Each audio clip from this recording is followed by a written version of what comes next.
네, 안녕하세요. 김기현입니다. 네, 펜타스과학학원의 원장이고요.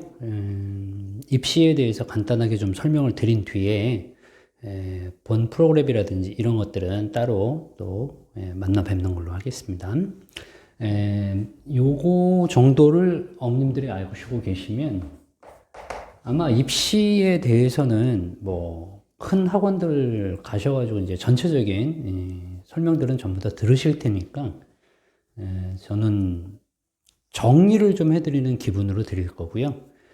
요 내용만 알고 계시면 된다고 생각하시면 돼요. 이제 구체적인 이야기는 조금 뒤에 자세하게 좀 나누는 걸로 제가 하겠습니다. 자, 먼저 이제 입시는 수시라고 해서 이제 수시로 대학을 가는 거죠. 이제 요게 있고, 그 다음에 정시, 이렇게 두 가지가 있는 거죠. 이제 수시가 있고 정시가 있다. 수시는 말 그대로 수시로 가는 거예요. 수시로. 그래서 원래는 옛날에 마음대로 막 지원했는데 이제는 정해졌죠. 이제 9월 달에 9월 모의고사, 평가원 모의고사를 본 뒤에 6개까지 지원을 하는 거죠. 이거보다 더 많이 해도 돼요. 더 많이 할 수 있어요. 근데 이제 최소 누구나 6번의 기회는 다 있다라고 보시면 되고, 그리고 수능을 보게 되죠. 수능을 11월 달에 보는 거예요. 그죠? 여기에 이제 11월 수능이 있고, 수능을 보고 나면 요거 바로 앞에 이제 수시 1차가 있는 그런 전형들이 좀 있고, 그 다음에 수능 본 다음 주, 고주부터 이제 그 다음 주까지 해서 대충 뭐 한 2주 정도 이제 2차 수능 그 수시가 있죠. 대부분은 전부 다 여기 몰려 있다고 보시면 돼요. 2차에 거의 다 많고 1차에 있는 거는 이제 몇 개 없고 이렇게 여러 가지 전형들로 보게 되고 수능 성적이 보통 12월 초 정도에 나오니까 이제 그거 나오는 거 봐서 최저 합격했느냐 안 했느냐 이제 보고 이제 대학에서 발표를 하죠. 이제 수시에 1차, 2차, 3차 해가지고 이제 전부 다 발표가 끝나고 나면, 안 된 친구들, 그 친구들은 이제 12월 달에 가나다군에서 이제 3개를 지원할 수가 있는 거예요. 그죠? 3개를 지원해요. 만약에 여기 합격이 됐어요. 그러면 지원 못 하는 거예요. 그죠? 여기 합격하면 못 해요. 그러니까 수시는 신중하게 고르셔야 돼요. 우리 친구가 잘못해서 수능을 잘 봤어. 잘못해서 잘 봤다? 이상하네. 하여튼간 잘못해서 잘 봤어요. 그러면 어떻게 되냐면 수시에 잘못하면 납치된다 그러죠. 납치. 그죠? 예. 수시에 합격하면 못 가요. 정시는. 만점 받아도 못 가요. 만점 받아도. 그래서 본인이 볼 수 있는 좀 상향을 해서 지원할 수 있는 걸로 수시를 갖다 많이 지원을 하는 거고 정시는 그게 아니고 점수에 맞춰서 갈 수 있는 데를 가는 게 맞는 거죠, 이제. 자, 이런 식으로 이제 구성이 되어 있다고 보시면 되고. 자, 수시의 전형 요소가 이제 학생부 전형이라는 게 있죠. 이제 학생부, 학교생활 기록부를 토대로 해서 하는 전형이라고 보시면 되고요. 이 학생부 안에 이제 교과 전형과 종합 전형으로 나눠지는 거예요. 학종이라고 부르는 게 바로 저거죠. 일반적으로 이제 전체 과정 중에서 보면 이 교과 전형이 상당히 많이 뽑는 걸로 되어 있지만 상위권 학교는 이제 교과 전형 중심이 아니라 이제 종합 전형 중심으로 해서 많이 뽑죠. 네. 상위권 대학은 교과를 많이 안 뽑는다. 그죠? 교과를 많이 뽑는 데는 이제 뭐 고대 정도가 이제 교과를 좀 많이 뽑고요. 대부분은 이제 종합 전형, 뭐 서울대 같은 경우는 입학 4정관제죠. 이제 그걸로 거의 대부분을 뽑는다라고 생각을 하시면 돼요. 자, 그 다음에 이제 정시로 바로 넘어가서 이제 이거밖에 없어요. 이제 수시는 학생부 전형에 있는 교과나 종합 이거밖에 없다. 물론 이거 말고도 있긴 해요. 뭐 대학별 고사로 해서 논술이라든지 또는 실기 전형, 예체능 계열의 뭐 이런 전형들이 있기는 합니다.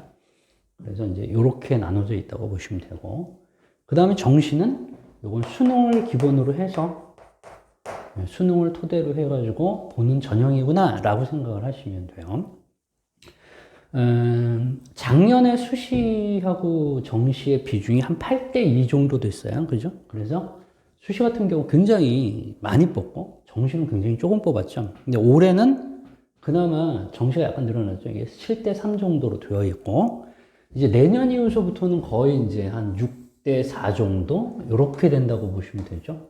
그러니까 정시 비중이 그만큼 많이 늘었구나. 그렇다고 해도 누가 더 많아요? 수시가 더 많죠. 그러면 우리 친구들은 수시로 가는 편이 훨씬 더 좋은 거야. 훨씬 더 많이 합격할 수 있는 기회가 있으니까. 물론 수시 전형 자체가 학교 교과를 갖다가 중심으로 해서 많이 가기 때문에 학교 성적이 좋아야 수시로 간다라는 게 기본이에요. 학교 성적이 좋아야.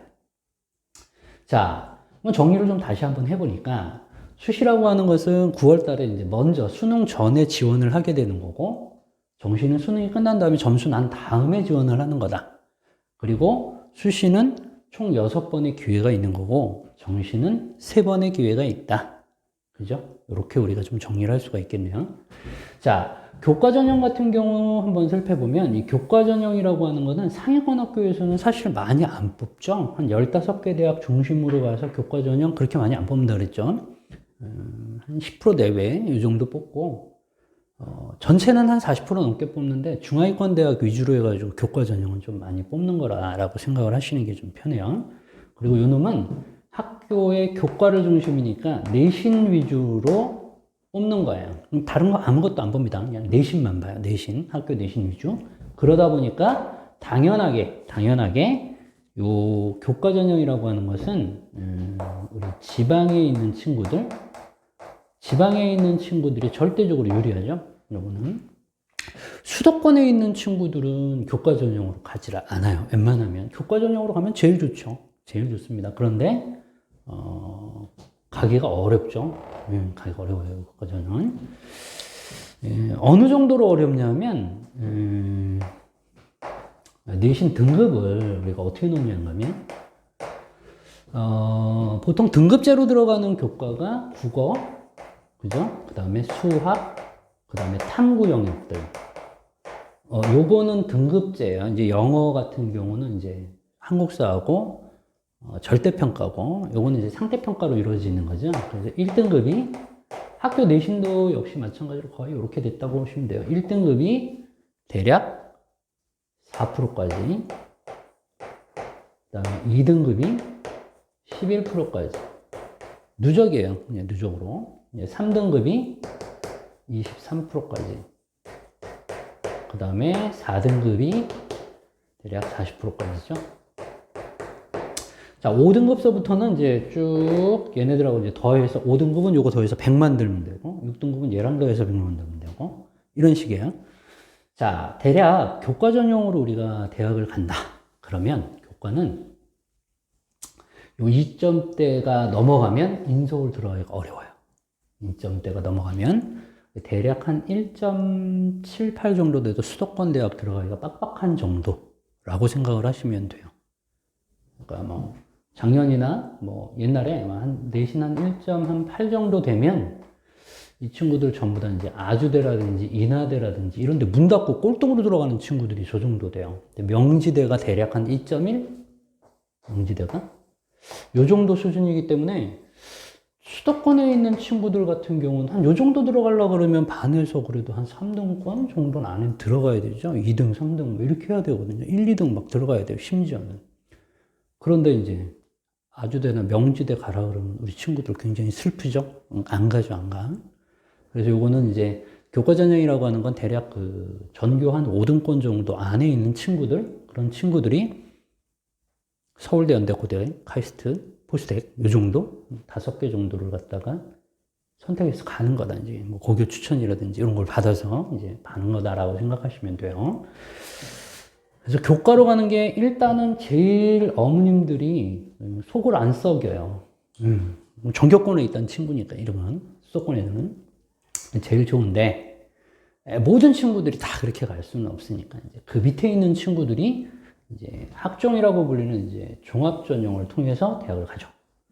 이 학종 같은 경우는 이제 학생부 종합전형인데, 요거는 이제 교과인 내신과 여기다가 플러스 비교과 영역이죠. 이제 비교과 영역 쪽으로 합쳐서 판단을 하는 건데, 이 비교과에 해당하는 건 뭐 출결, 봉사, 동아리 활동이나 뭐 기타 등등 여러 가지 예전에 이제 자소서 썼던 그런 것들이 이제 비교과 영역에 해당이 된다라고 보시면 돼요. 근데 학종으로 보통은 상위권 대학은 되게 많이 뽑기 때문에 이걸로 보통은 이제 중점적으로 가야 되죠.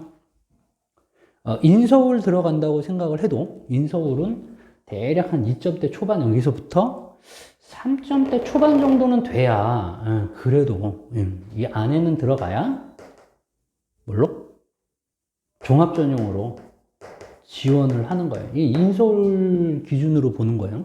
요거 안쪽으로 들어가야 돼요. 누구는? 교과는. 교과 전형은 다 1점대 친구들.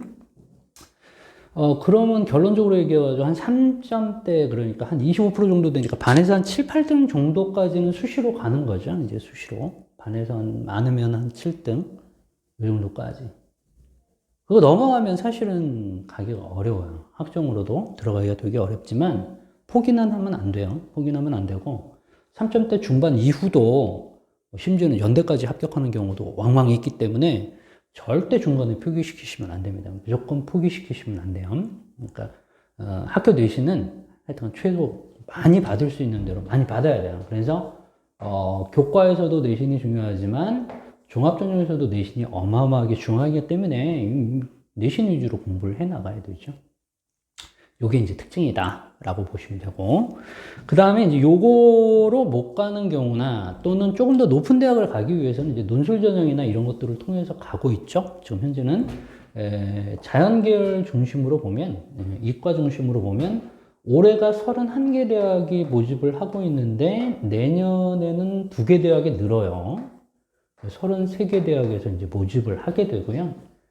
이 33개 대학 중에서 수리 논술 위주로 보는 대학이 거의 대부분이고, 거의 대부분.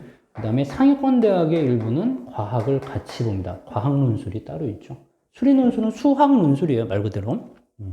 수학 논술이고, 과학 논술은 말 그대로 과학을 중심으로 하는 논술이고. 그래서 과학 논술을 주로 보는 대학이 뭐 연대라든지 성균관대학교, 그죠? 뭐 경희대라든지 중앙대, 건대, 뭐 이렇게 한 5개 정도밖에 안 되죠.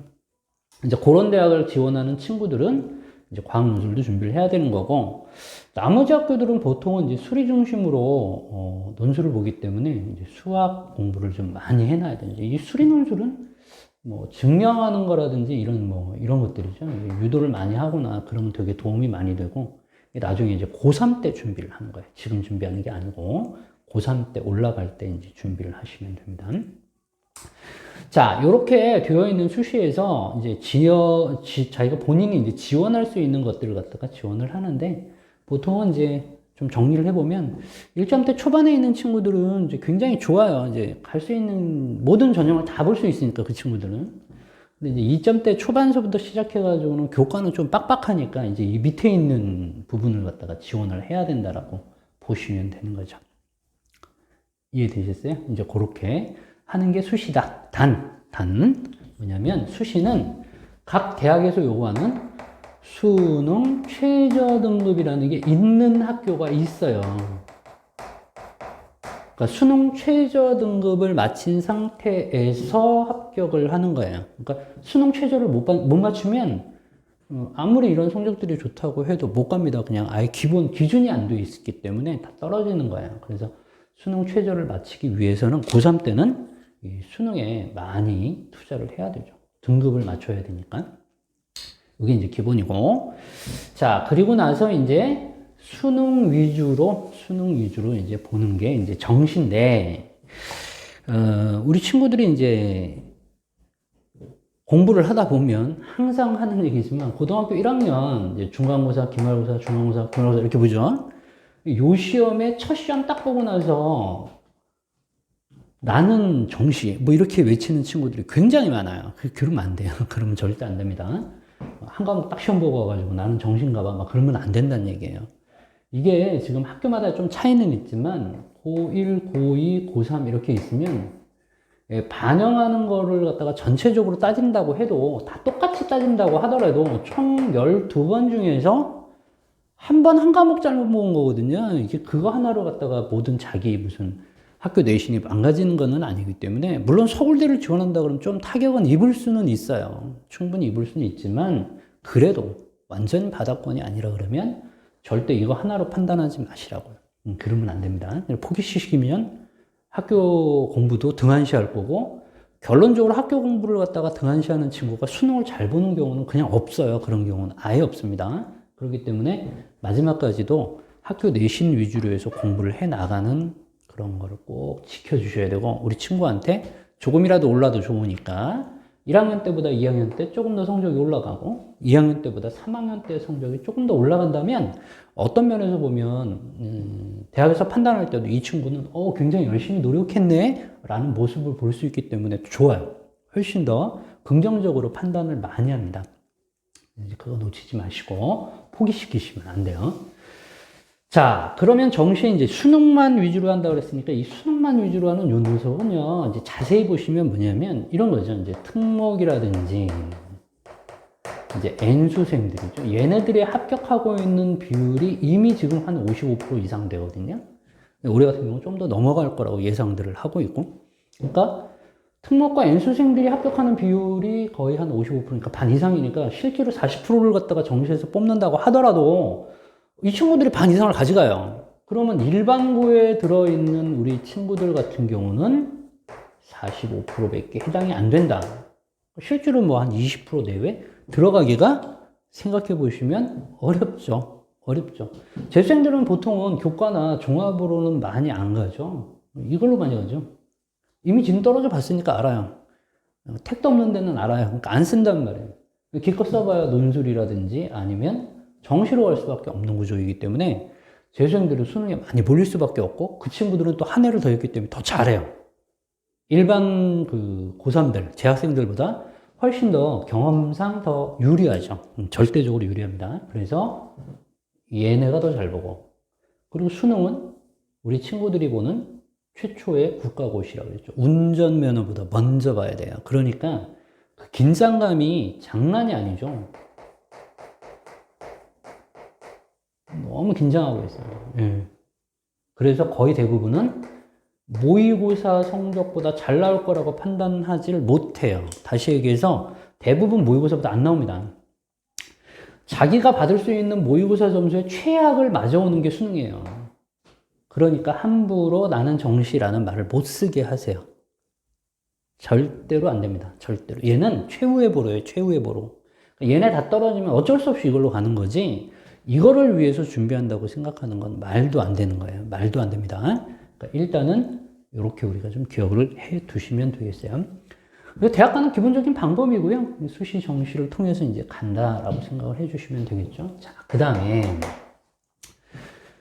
교과를 한번 좀 제가 잠깐만 설명을 드리려고 그러는데, 이렇게 되는 거예요. 우리가 수능을 볼 때는 문과, 이과를 갖다가 우리가 좀 생각을 해보면 국어, 영어, 수학, 그리고 사회교과 두 개를 보는 게 일반적인 경우죠. 이게 일반적인 경우예요. 이제 이렇게 해서 문과는 시험을 보고, 물론 한국사 공통으로 봅니다. 한국사 물론 공통으로 보지만, 이과도 역시 마찬가지로 국영, 수혜에다가 과학을 보통 두 개 교과를 보는 거죠. 이렇게 봅니다. 근데 대학에서 이제 정시에서의 반영 비율을 좀 보면 수학이 가장 중요해요. 수학이 가장 중요해서 문이과 전부 다 한 40 정도를 차지한다. 100 중에서 그 정도 차지해요.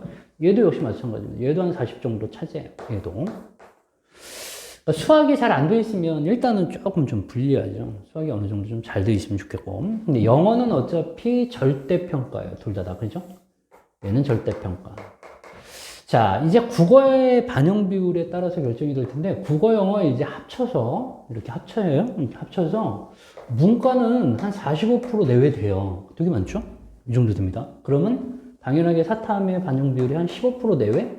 이 정도밖에 안 되죠. 그러니까 국어나 영어의 반영 비율이 사탐보다 높습니다. 이게 이제 문과 계열이에요. 얘는 문과. 그런데 비해서 이과 계열은 국어나 영어의 반영 비율이 대략 한 25% 내지 한 30% 정도 가요. 대략 이제 상위권 대학인 경우에 보통 이렇게 가고, 그 다음에 과탐은 자연스럽게 30에서부터 심하면 35%까지 가죠. 이렇게 갑니다, 이렇게. 그러니까, 가만히 보니까, 문과는 국어나 수학을 굉장히 잘해야 문과에서 이제 조금 더 유리한 거고, 이과는 수학과학이 잘하는 친구. 이제 바꿔 얘기하면, 국어나 영어가 잘 되는 친구는 문과도 괜찮은데, 국어, 영어가 조금 안 되는 친구는 오히려 이과 쪽에 와서 수학과학을 조금 더 잘하는 편이 더 높은 대학을 갈 수 있구나라고 생각을 하시면 돼요.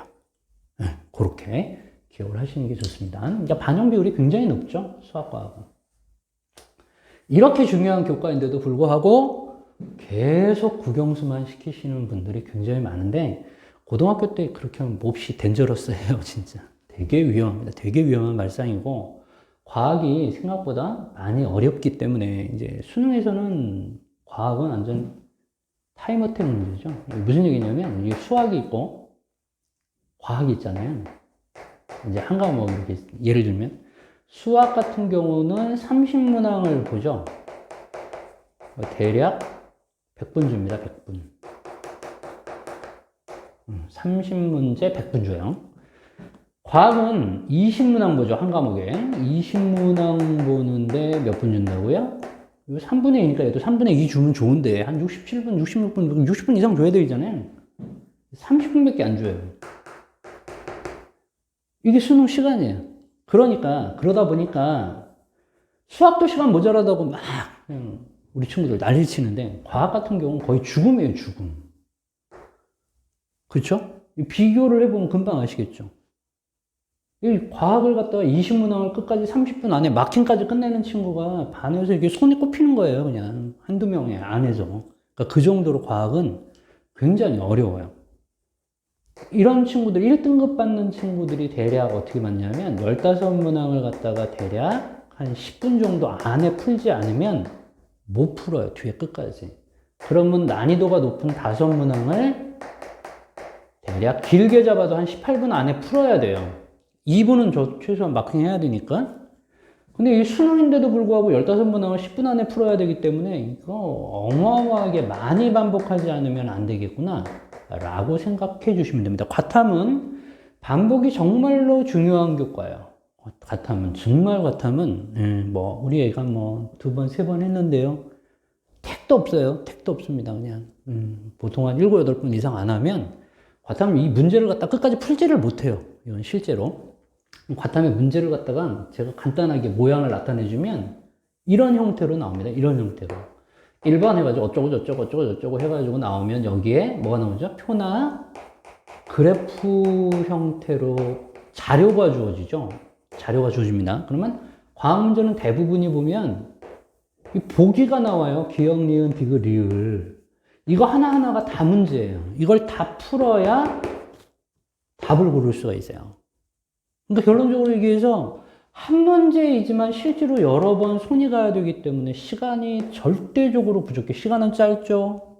거기다 문제 하나하나 다 풀어놔야지 답이 나오죠. 그렇기 때문에 과학은 굉장히 여러 번 반복시키는 게 맞다라고 생각을 하시면 돼요. 이해되셨죠? 이렇게 우리가 과학교과는 그래도 조금 좀 다른 교과에 비해서, 물론 다른 교과도 열심히 해야 되지만 특히나 이과생들은, 이과로 지원하려고 하는 친구들은 무조건 여러 번 반복해야 되겠구나 라고 생각을 해주시는 게 맞습니다. 여러 번. 알겠죠? 여러 번. 자, 이제 뭘 말씀드리려고 하냐면 이제 과목별 특징들을 좀 선생님이 좀 정리를 좀 해드리려고 그러는데, 이제 어떤 교과를 선택해야 될지 그거에 대해서 되게 난해한 경우가 많다고 그래요, 어머님들이. 근데 이제 이 교과 과정을 갖다가 어느 정도 이해를 하고 계시면 쉬운데, 이거를 기억을 안 하시고 그냥 남들이 뭐가 어렵다던데 쉽다던데 그거 따라가지 마세요. 1단원이 역학이고요. 2단원은 전기, 3단원은 파동으로 구성되어 있어요. 이렇게 구성되어 있고, 1단원에 이제 역학이라고 하는 게 이제 다시 두 개로 이렇게 나누어가지고 학교에서 시험을 볼 때 전반부, 그 다음에 후반부 이렇게 나눠가지고 중간, 기말 이렇게 봐요. 보통 일반 학교들이. 그래서 한 요 정도까지가 통합과학에 나오는 부분이고요. 통합과학에 나오는 부분입니다. 요거는 이제 연력학, 그 다음에 역학적 에너지 보존, 그리고 상대성 이론, 이런 식으로 구성되어 있어요. 특수 상대성 이론이죠. 일반 상대성 이론은 물리 2로 넘어가 버렸어요. 넣어놓고. 여기가 많이 어렵죠. 얘를 할 수 있으면 그냥 다시 역학을 할 수 있는 친구는 그냥 물리를 선택하면 돼요, 나중에. 근데 이과에서 물리를 뺀 나머지 교과를 대학에서 공부하는 게 힘들어요. 그러니까 물리를 뺄 수가 없다. 약간 어차피 다 공부한다. 라고 생각을 하시면 됩니다. 예, 전기는 뭐 중3 과정까지가 거의 내용 끝이에요. 없습니다. 중3 이후의 건 다 물리2로 넘어가 버렸고, 파동은 실험이라든지 이런 것만 남아있죠. 그래서 실제로 이제 물리 같은 경우는, 대치나 이런 쪽에 보면 이제 많이 요즘에, 각광받고 있는 그런 강좌 중에 하나예요. 이제 물리가 생각보다 양이 적어요. 되게 적습니다. 되게 적어서 유리해요. 뭘 잘하는 친구들이 역학 잘하는 친구들이 굉장히 유리하구나 라고 생각을 하시면 됩니다. 나쁘지 않아요. 나쁘지 않습니다. 응시생들이 적은 이유는 옛날에는 이게 과정이 여기에다가 이만큼이 더 붙어 있었다고 생각하시면 돼요. 4단원에 이제 유체역학이라고 하는 부분이 하나가 더 들어가 있었고 막 그렇기 때문에 물리 선택 인원이 그만큼 적었던 거예요. 양이 이거 한 2배 되니까 1.5배 되니까. 그렇기 때문에 되게 선택이 좀 망설여졌는데 지금은 그렇지가 않습니다. 지금은 그렇지가 않고 굉장히 가벼워졌죠. 요게 이제 물리고. 그 다음에 화학원. 이제 화학원 같은 경우도 이제 어머님들이 조금 고민들을 하시죠. 이제 일부 과정에서. 이제 화학원 1단원이 양적 관계가 나오고, 2단원이 전자들의 배치들 나오죠. 전자 배치. 오피탈이라고 해서 이런 게 나오고, 3단원이 분자들의 결합들 나오고, 뭐 공유 결합이니 뭐 이온 결합이니 뭐 이런 거 나와요. 마지막 4단원은 이제 화학 반응이 나와요. 산화 환원 반응, 중화 반응 막 이런 게 나오는 거죠. 자, 아까 킬러 문항이 얘는 이거죠. 킬러 문항이라고 하는 건 1단원, 1등급, 2등급을 갖다 가르는 문제, 킬러 문항이라고 그래요. 여기서만 나옵니다. 여기서만 한 2문제 정도가 출제를 항상 하고 있는 부분이고. 이제 화학 같은 경우는 킬러가 지금 양적 관계랑 화학 반응이 킬러예요. 근데 이제 옛날에는 화학 반응에 이제 킬러가 2개씩 보였었는데 지금은 하나씩 밖에 안 보여요. 금속의 반응성이나 이런 게 빠져있기 때문에 여기서 하나, 여기서 하나. 그래서 이제 킬러가 이제 2개 정도 나오고 있죠. 화학은 조금 더 난이도가 높아졌어요. 그러니까 예전에 비해서 이 양적 관계의 킬러 문항에 화투 내용의 몰농도가 들어가 있고, 많이 어렵진 않으니까 여기에 화학 평형이라는 게 들어가 있어요. 그래서 화학을 못하는 친구들은 전부 다 이 몰에서부터 걸리죠. 그냥 여기서 걸려요. 그냥. 그래서 1단원 그냥 딱 보자마자 난 얘하고 안 맞아 이렇게 얘기 많이 하는데, 얘를 할 수 있는 친구는 나머지도 다 할 수 있어요. 그리고 화학을 갖다가 생각하는 친구들은 의외로 어떤 친구들이 화학을 잘하냐면 단순 그 비례식이나 이런 것들 빨리빨리 푸는 친구들이 있거든요. 감이 있는 친구들. 그런 친구들은 화학을 되게 잘 맞습니다. 빨리 풀어야 되니까. 그죠? 자, 그 다음에 생명과학 원. 자, 생명과학 원은요, 이 놈은, 이렇게 구성이 되어 있어요. 1단원하고 2단원은 이제 같이 이제 물질대사라고 하는 게 있고, 이제 3단원이죠. 항상성. 호르몬 나오는 거예요, 호르몬. 호르몬. 4단원이 유전. 이제 어머님들이 잘 알고 있는 거. 마지막 단원은 이제 생태계 단원인데, 이렇게 단원이 되어 있어요. 이제 여기는 킬러 문항이 보통은 이제 항상성하고 유전이죠. 이 2개가 이제 조금 많이 어렵습니다. 여기 2개가. 그냥 조금 어려운 게 아니라 많이 어려워요, 많이. 그냥. 생명과학 원이 구성이 이렇게 되어 있어요. 근데 거기다가 지금 개정되어 있는 것은 유전 파트가 약간 약화되어 있어요. 이 유전이 약간 쉬워졌으니, 뭐 때문에 쉬워졌냐면, 멘델의 유전 법칙이 생략되어 있어요. 그런데 비해서 사람의 유전은 나와요. 참고로 멘델의 유전 법칙을 모르면 사람의 유전을 못합니다. 그러니까 얘는 없어졌다고 얘기하지만 실질은 해야 돼요. 뭐가 좀 쉬워진 거냐면 여기에 연관교차라고 하는 게 나와요. 얘가 지금 생투바트로 넘어갔기 때문에 뭐 요런 게 생략되어 있어서 조금 더 유리하죠. 그러니까 유전이 옛날보다 조금 더 수월하구나 라고 생각을 하시면 돼요. 그러면 전부 다 생명과학 원하면 되겠네요? 그렇지는 않고, 왜냐하면 유전이 아닌 비유전 파트의 난이도가 분명히 어려울 거예요. 분명히 어려울 거기 때문에 거기다가 수능 응시 인원이 되게 많죠. 그죠? 두 번째로 많죠, 지금. 그렇기 때문에 얘를 갖다가 섣불리 선택을 할 수는 없습니다. 왜냐하면 많이 응시를 하면 할수록 등급을 잘 나누려 그러면 어려워야 되겠죠. 난이도가 조금 있습니다. 평상시에 생명과학 옛날에 뭐 야, 암기만 하면 되는데 그걸 못해 이렇게 얘기하시는데 그거는 정말 1도 모르시고 하는 얘기예요. 요즘 우리 친구들이 공부를 못하는 게 아니고 안 하는 게 아니고요. 하는데도 점수가 안 올라가는 거예요. 그 정도로 문제 난이도가 높습니다. 자료 해석이 전부 다 그냥 알겠죠? 그러니까 물리화학을 좀 많이 해놓은 친구들, 그럼 자료 해석을 많이 했겠죠? 그런 친구들이 이제 하는 거죠. 이건. 얘 못하니까 하는 게 문제가 되는 거죠. 자, 지구과학은 1단원이 고체지구, 그 다음에 2단원이 유체지구,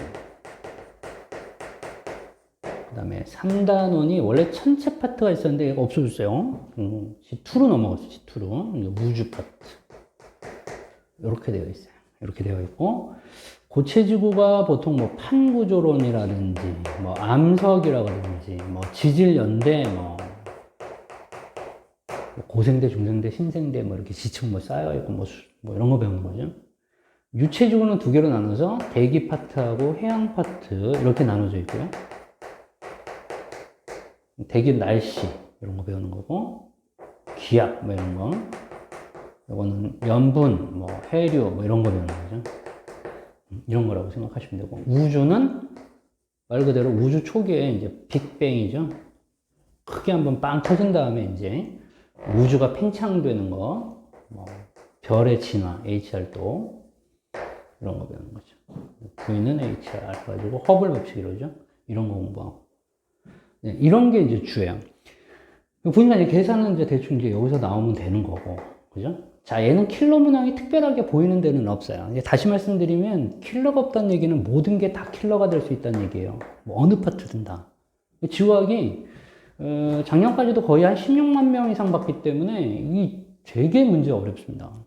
많이 어려워요. 그러니까 올해 6월 평가원 때 요 녀석은 전부 다 48점이 1등급 컷이었는데 지구과학만 42점이 등급 컷이에요. 이 돌멩이 외우면 끝나는 게 아니고 얘는 자료 해석을 정말로 잘하는 친구들, 그런 친구들 아니면 선택하면 안 돼요.